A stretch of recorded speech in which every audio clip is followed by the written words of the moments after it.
मन्दिरमा लगेर त्यो रगत टाउको चढाइसकेपछि बल्ल यहाँ पाहाड चलेको हेर्न सक्नुहुनेछ है।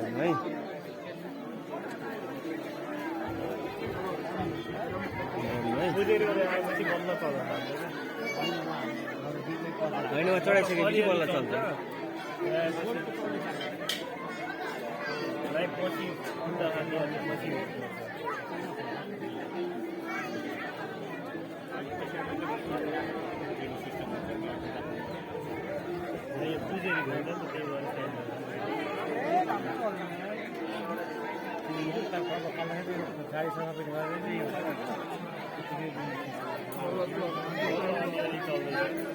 अलिअलि अब चल्न थालेको छ। पुजेरी नजिक आइसक्नु भएको छ, त्यही भएर अब फेरि पाहाड चल्न सुरु भएको छ। हल्का हेर्नुहोस्